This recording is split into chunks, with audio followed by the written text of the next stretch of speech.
Bueno, vamos a cambiar un poquito de asunto, vamos a hablar de vida y en este caso de celebración, porque nosotros aquí también celebramos ese acuerdo de paz en Gaza que ha culminado finalmente con la entrega de los 20 rehenes vivos que seguían en manos de Hamás.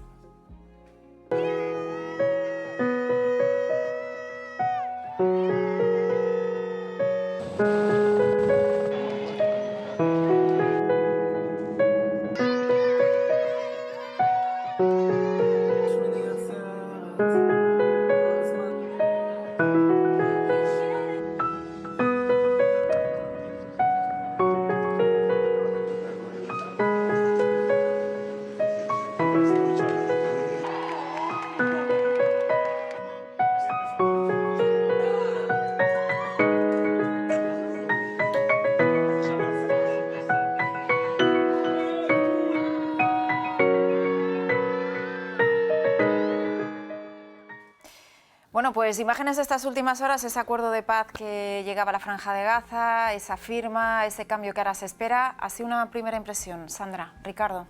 Pues la verdad que las he visto ya varias veces en bucle y se me pone la piel de gallina.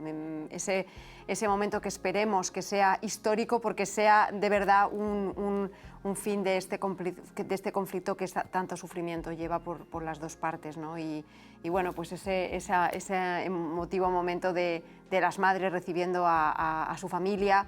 Y ahora queda la otra parte, ¿no? Ese sufrimiento de esos niños, de esas personas que vuelven a sus casas después de encontrarse todo arrasado, pues a ver cómo siguen adelante, ¿no? Sí.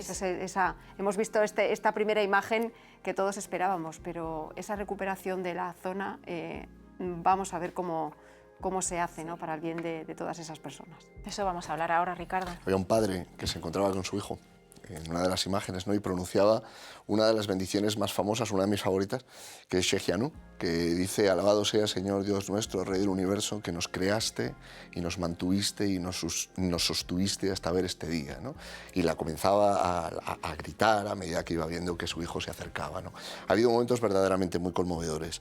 Lo que pasa es que ahora viene otra etapa muy difícil, que es qué es lo que va a ocurrir en Gaza. Ya ha habido enfrentamientos entre Hamás y algunas de las grandes familias de la Franja. Es necesaria una reconstrucción y la magnitud de la devastación en la Franja de Gaza es inconmensurable.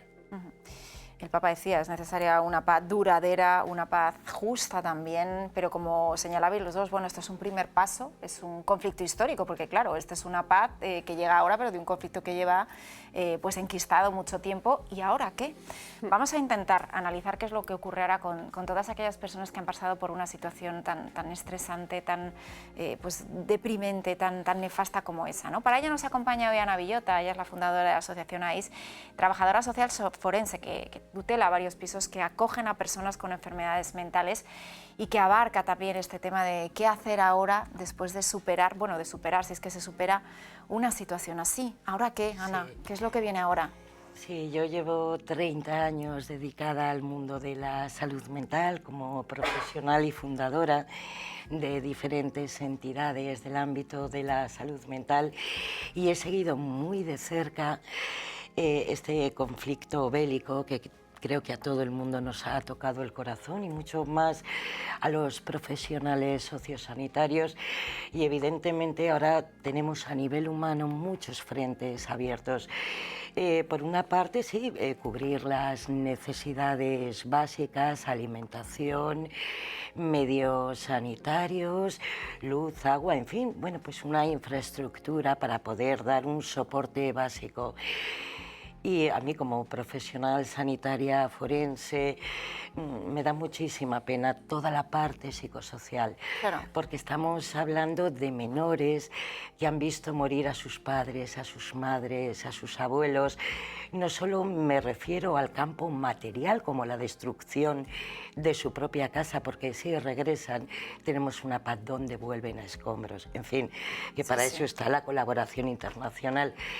Pero a nivel psicosocial nos encontramos con una sociedad que necesita pleno apoyo, porque, bueno, evidentemente después de las grandes guerras se han hecho estudios y hay unas grandes consecuencias a nivel de traumas, ansiedad, depresión, y requiere de un equipo integrado de psicólogos, trabajadores sociales, psicólogos, además de todo el soporte económico de reestructuración. O sea, hacer un acompañamiento, y yo no sé, Ana, por tu experiencia, habrá mucha gente que sí que consiga superarlo y gente que realmente no, porque esto se puede llegar a superar. Imagino que dependerá de la edad, de la situación, de muchas cosas, pero... Es muy subjetivo, Claro. Depende de las vivencias personales que haya sufrido cada persona en este conflicto, de su capacidad de adaptación, de cómo se haya vivido dentro de su propio núcleo.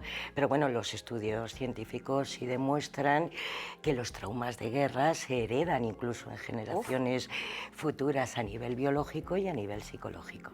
¿Cómo cambian, no, esas sociedades? Terrible. La historia. Lo que pasa es que estaba pensando en el trauma, no de las personas que han sufrido, digamos, la destrucción material o incluso la pérdida, sino en el trauma de las personas que han estado esperando en vano. Por ejemplo, de los últimos rehenes liberados, no ha habido ninguna mujer superviviente. Todas las mujeres que estaban en manos de Hamas y que no fueron liberadas por las fuerzas de defensa de Israel, pues murieron, ¿no?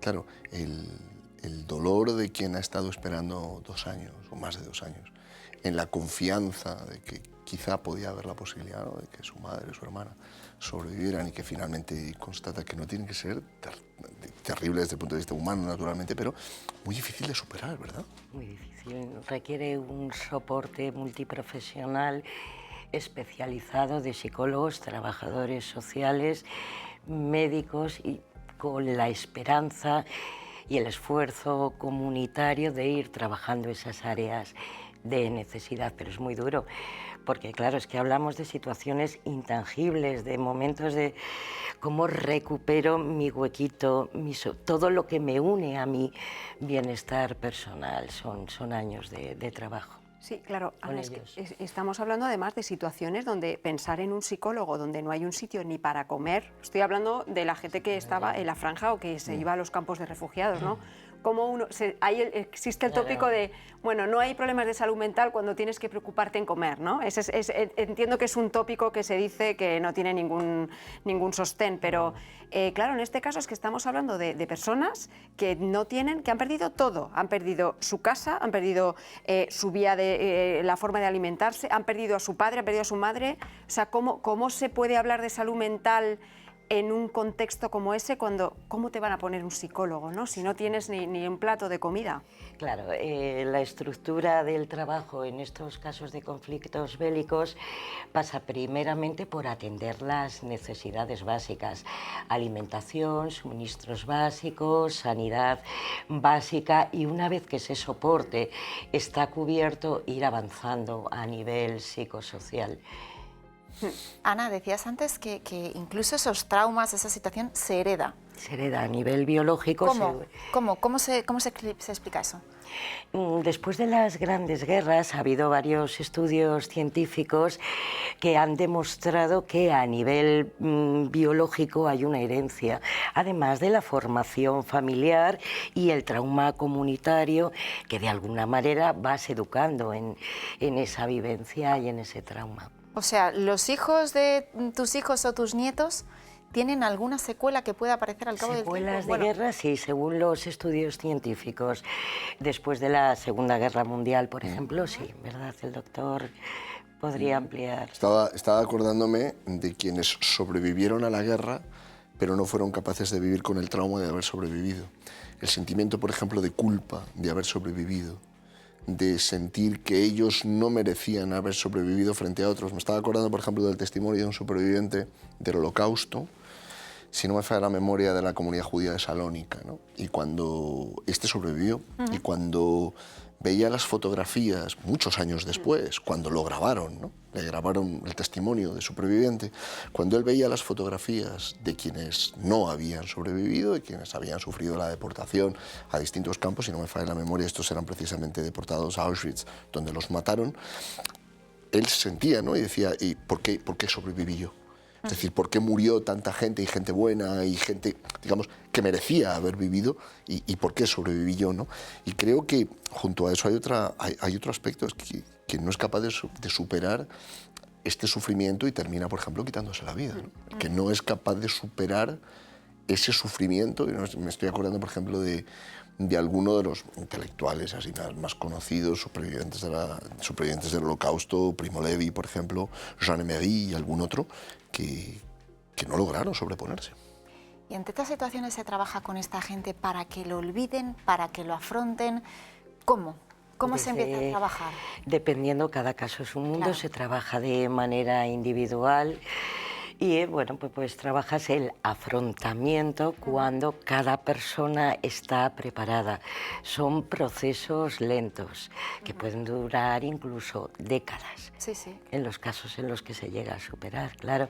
Es que además hablamos también de menores, ¿no? La parte más vulnerable de nuestra vida y más dependiente es cuando somos niños y esos niños han perdido todo el sustento, Sí. todo su lugar de protección, porque en muchísimos casos han visto morir a papá y a mamá. Y les falta, ¿no?, esa reconstruir, referencia. Exactamente, Como es decía, duro, es difícil. ¿Y puede ocurrir lo contrario? Es decir, que una persona que haya vivido una situación traumática hasta ese punto tenga más capacidad, no sé si decir, de resiliencia o de afrontar situaciones dramáticas en un futuro. No sé si eso se puede dar. Sí, se da. Se puede dar, pero hay que llegar a ese punto después de muchísimo trabajo. Ana, hemos avanzado mucho hablando en temas de salud mental, de consecuencias, bueno, aquí estamos en un caso extremo, como es una guerra, un conflicto bélico, pero ¿hemos dado ese paso para poner sobre la mesa todas esas consecuencias que tiene pasar por situaciones así o todavía nos queda trabajo? Nos queda muchísimo trabajo. La salud mental es un campo absolutamente deficitario. Yo llevo construyendo recursos de salud mental, residencias, pisos tutelados desde hace 30 años y evidentemente hemos avanzado muchísimo a nivel de salud mental, pero sigue habiendo un estigma muy fuerte. Quizá, bueno, la gente ahora se pone en manos especialistas y el estigma está más encubierto y se han creado recursos, pero la salud mental no se atiende de la manera que merece.